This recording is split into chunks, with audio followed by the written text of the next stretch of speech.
Hi, in this video I'm going to demonstrate how to change the batteries on this older UPS. It is called the RCT-2000GTS. There were three models. This is the 2000 and there are about 6 batteries inside here, and you can get it with a battery bank. So if you have a look, you can see there's a battery bank at the back there, and this one has 12 batteries. Today I'm just going to service this one.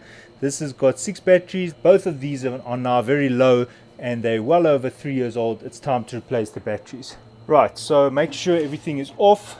I've switched off the UPS, I've put the circuit breaker down, and now I can pull out the battery terminal here, there, and I'm going to pull out this one at the same time.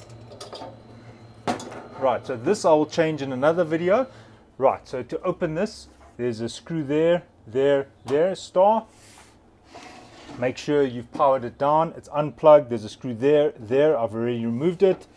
Then on this side, there's a screw there, and there. Remove it. Now, just have a look at this. Now, very important is when you're doing this repair, at the same time, just blow it out. So I'm going to also blow it out with the blower. So to remove the cover, all I do is I widen it there and I lift it up like that. Just be very careful. Do not touch any of the battery terminals there, or you'll get a hell of a shock. Right, so you can see how much dust there is in here. And over here you can see there's the IGBTs, and this thing really needs to be blown out. So I'm going to take it outside, quickly blow it out, then I'll do the battery replacement.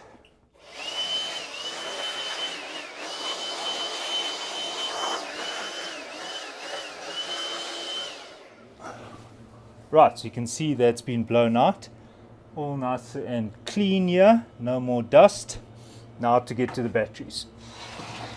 Right, so inside here there's only 6 batteries. Now you can see they're connected in series.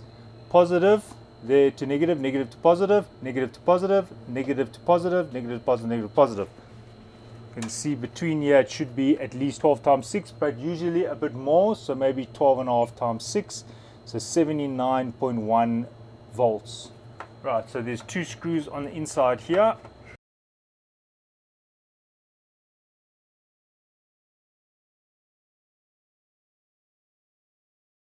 Right, so this has to slide there, and then it can come out. And it slides like that, and then it can come out. And now we just need to replace battery one by one. So I'm going to start with this one over here. So I'm going to release that. Now be very careful here because this voltage here is very high. So I'm releasing this, like that, and now I'm going to pull out these jumpers.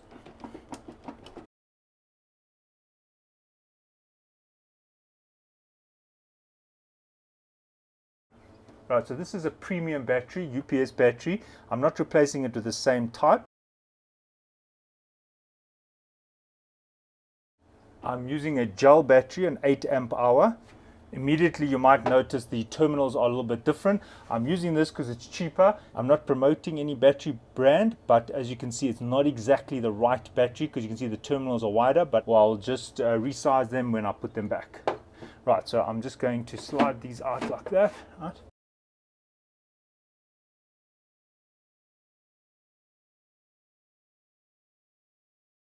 Right, if you have a look, you can see this is bigger than that. So all I'm going to do is tighten this. I'm just going to squeeze it with pliers just to close the mouth a little bit.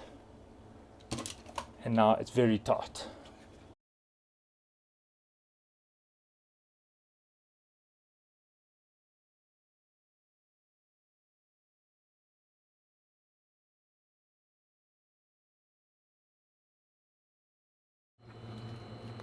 Right, so just doing a check.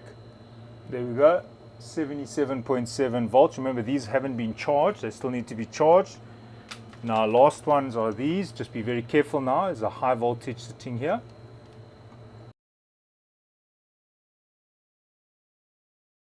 Right, be very careful when you are reseating this.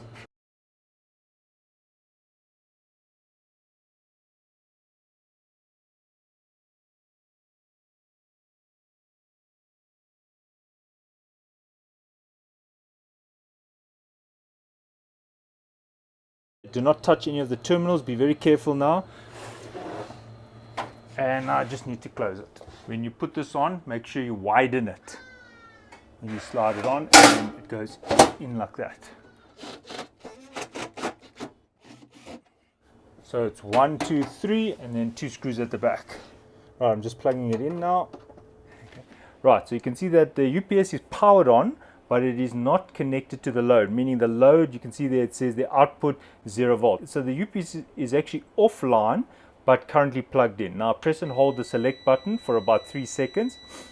Then it takes me to the menu. Now the only thing I'm interested in now is the batteries.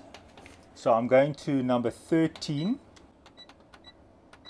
And that's the charging current. That is too high.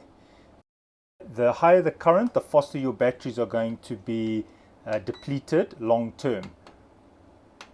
So you can see it says charge. So I'm just changing that. If it's too high, it ages your batteries. But then obviously the lower the current, the longer it's going to take to charge your batteries.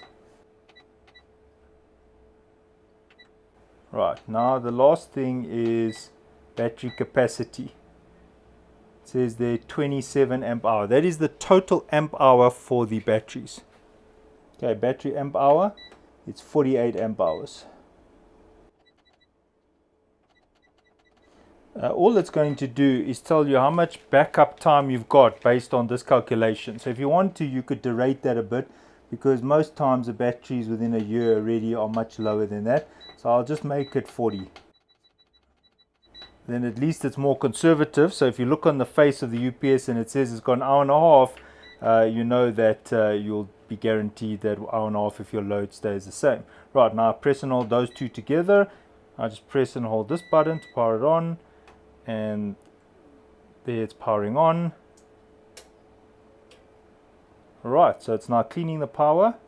Right, so you can see that the voltage coming in is 228 and the voltage going out is 230. You can see the frequency is coming in. Well, Eskom's frequency is very stable, so there's no problem there. The battery voltage is now 82 volts. And the voltage coming in is 227, but the voltage coming out is fixed because it's UPS here. And the load is currently very low. Right, so that's it. Thanks for watching and cheers.